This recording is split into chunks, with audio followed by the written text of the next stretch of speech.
¿Qué tal? ¿Cómo estás? Estamos de nueva cuenta en Con Mucho Hielo y en esta ocasión les presento con muchísimo gusto a Verónica Acacio Trujillo, quien me recibe en su despacho aquí en el corporativo Acacio y Asociados. ¿Cómo estás? Hola, ¿cómo estás? Muchas gracias por recibirme.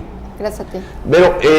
Verónica Acacio, les debo de decir, es además de una abogada muy exitosa que tiene pues un gran radio de acción y maniobra en esta área del derecho, en el derecho ambiental, derecho penal, civil, familiar, en fin.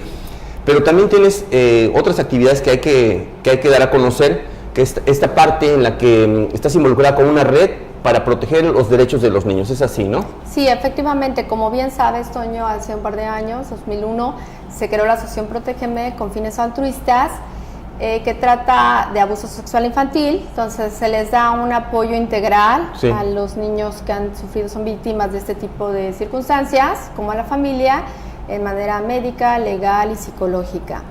Y bueno, eso me ha permitido ser ahora, ya tengo muchos años también, como consejera por la red de derechos de la infancia a nivel nacional. Protégeme es a nivel estatal. Efectivamente, y bueno, en la REDIM, que es la Red por los Derechos de la Infancia, se manejan todos los rubros de la niñez, y me refiero a niños indígenas, niños explotados sexualmente, niños trabajadores, niños en desnutrición, niños abandonados, golpeados, etcétera, todo el rubro de la niñez, de la problemática de la niñez. Y la prevención. Y la prevención. Oye, platícanos, danos una radiografía de cómo está este problema, en el Estado primero, ¿no? Y luego vamos a las cifras nacionales. Bueno, efectivamente el Estado maneja cifras altísimas. Entre un segundo, anteriormente fue el primer lugar en violencia intrafamiliar, y es el tercer lugar en turismo sexual infantil. El tercer lugar. Exactamente. De hecho, México como país ya le quitó el lugar a Tailandia, siendo ya el primer lugar en pornografía infantil. Qué barbaridad. ¿Y qué se está haciendo? ¿Qué está haciendo la autoridad por una parte y cómo está abordando también los casos en los que ayuda, protege? Bueno, finalmente es el área preventiva, que es hacia las escuelas, a dar información sobre el tema, que es muy complicado porque el tema no es tan fácil, ¿verdad?, efectivamente tratar, y todo se da en el seno de la familia, sobre un menor que conozca y que se les sea familiar. En muchos de los casos es familia cercana, el papá, el abuelo, el tío o alguien en el que el niño confía. Sin embargo, los síntomas son muy claros cuando hay ese tipo de delitos, ¿no? Por ejemplo, los niños tienden a tener miedo, a tener pesadillas, a bajar en la escuela, a tener a gritar en la noche, a no poder estar sus esfínteres, ¿no?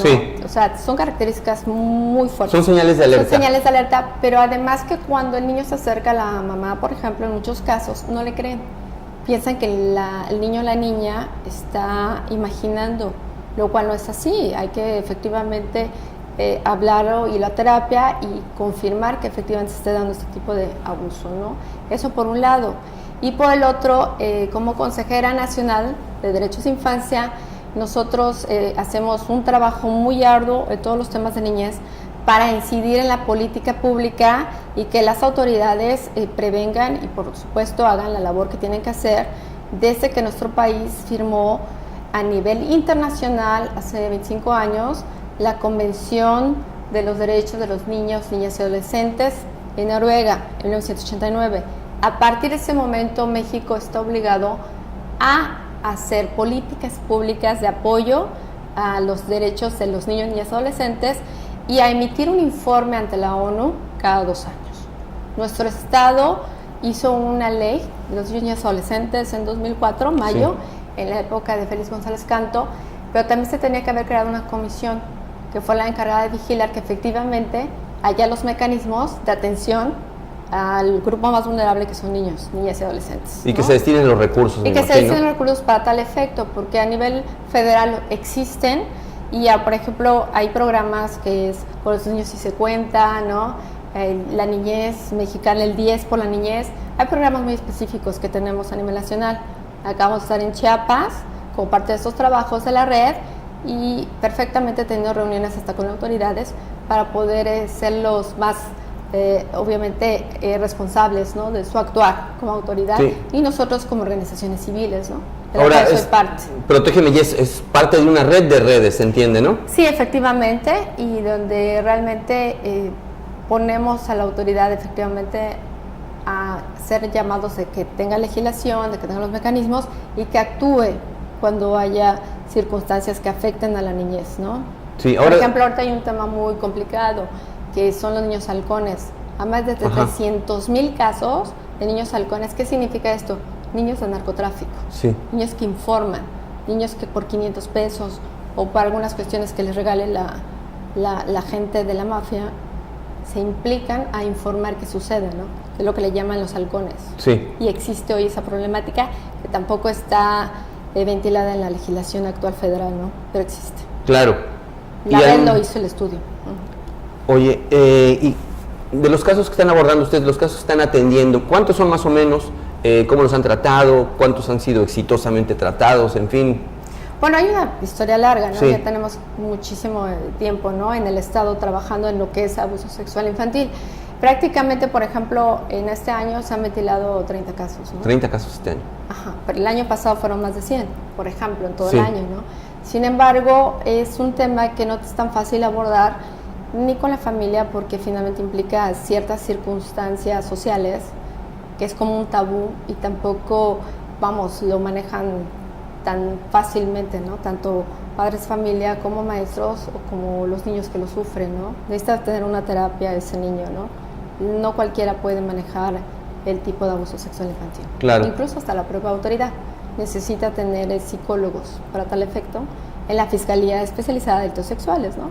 También ya, ahí tú bien lo sabes, hace un par de años con el caso Zúcar, que yo fui la abogada de los niños, niñas y adolescentes, efectivamente infundimos para que hubiera la Fiscalía Especializada de Delitos Sexuales, la mesa. Incluso hicimos trabajos en épocas de Efraín Villanueva, cuando era presidenta de la comisión, para que se hicieran estas cuestiones o estas figuras de violación equiparada y se hiciera grave el delito cuando fuera caso de menores, ¿no? De niños y adolescentes. Claro. Entonces, trabajamos en ese sentido bastante. ¿Y qué sigue con la red? ¿Qué planes hay? Con la red de sensibilizar a todos los sectores sociales, autoridades y escolares para que impliquen informar a los niños y adolescentes los derechos que tienen a vivir dignamente, a ser alimentados, a tener educación y a participar activamente dentro de una vida sana y armónica, que es lo que manda, ¿no? el Tratado Internacional que firmamos en México, con México y Noruega. Sí. Hoy se ha avanzado desde que se empezó a hacer la alerta, el llamado y la prevención, porque ya tiene mucho tiempo trabajando en esto. Sí, la verdad muy poco, debo decirlo, porque además el presupuesto que se utiliza a nivel federal es solamente el 0.5% Sí. a apoyo de la niñez, lo cual implica que lo que repartan en el Estado es mínimo. Claro. Entonces, quisiéramos avanzar de una forma mucho más efectiva y desafortunadamente no lo hemos podido hacer, ¿no? Hemos contado con ciertos apoyos de autoridades, tampoco a veces no como quisiéramos por la efectividad que se quisiera, por personal, por alguna serie de cosas que faltan todavía, que queden perfectamente establecidas en el rubro de niños, pero bueno, se sigue trabajando, ¿no? Arduamente en todos los sectores, Sí. ¿no? Para que pueda existir eso como una prevención antes Claro. de que ya Conciencia sea hecho, ¿no? Y como una conciencia social. social. Sí, efectivamente. Oye, pues la verdad es que felicitaciones por este trabajo tan, delicado y pues que implica un esfuerzo de tu parte también mayor. Platícanos un poco nada más para que la gente tenga esta referencia de esta actualización que hiciste para el tema de los juicios orales, que es bueno. lo que va a estar Sí. pues ya en práctica próximamente. Sí, de hecho ya está en algunos estados, Sí. 7 estados, Aguascalientes, Chihuahua, Estado de México, Zacatecas, y Sí. está la implicación de los juicios orales. Porque hay una fecha fatal, tiene que entrar en vigor. Sí, 2016, Sí. efectivamente, con todos los estados. Fíjate que México estaba en el sistema inquisitorio y ahora va a ser acusatorio. Cambia la característica teniendo como preponderancia la presunción de la inocencia, Sí. antes que cualquier otra cosa, equiparando un poquito los sistemas que tienen con Estados Unidos y Canadá. Lo que sí quiero decirte es que participé prácticamente con invitación de la Secretaría de Relaciones Exteriores del Distrito Federal. Fui invitada a las mesas de trabajo con la Barra de Quebec en Canadá, Montreal, para efecto de que pudiera quedar perfectamente bien simbradas las condiciones para que se hiciera una homologación del Código de Procedimientos Penales, Sí. incluso para estos 3 países, en la firma que tuvieron con el Tratado de Libre Comercio hace muchos años. ¿Para qué es esto? Para que haya como más equidad a nivel legal y por eso ya se está igualando un poquito lo que es el sistema oral, que allá es prácticamente Sí. normal. Aquí en México no, Chile lleva 10 años con esta experiencia que cambió su sistema y aún todavía no se adapta, ha tenido muchas complicaciones. Y estos trabajos de Canadá que se dieron 2 años fueron muy pesados, de trabajo todo el tiempo. Fuimos invitadas varias personas a nivel nacional y bueno, efectivamente se concluyeron hasta para sacar un código de ética sí. que es muy necesario para todos los abogados, claro. y que sea uno que nos rija a nivel nacional, para efecto que también sea muy igualitario, muy semejante al que tiene Canadá y Estados Unidos. Sí, entonces obtuviste una medalla por este proceso de certificación, sí, efectivamente, ¿no? la tengo ahí, hablada por la embajada canadiense y las relaciones exteriores y todo, y bueno, sí, hemos seguido trabajando muy continuamente en eso, y bueno, estableciendo aquí que la capacitación que se tiene que dar para estos juicios, pues es muy novedosa y se tiene que capacitar primero a los jueces, y obviamente los abogados que tenemos que estar certificados para tal efecto, ¿no? Claro. Sí, cambia totalmente ahora. Se supone que haga más rápida la administración de la justicia. Claro. Eso esperemos. Así debe ser. Sí. Bueno, Verónica, yo te agradezco muchísimo el espacio, que nos hayas dado esta información tan puntual, que es pues nos debe servir de alerta, de llamado, y para participar en también la construcción de esta conciencia social que hace falta.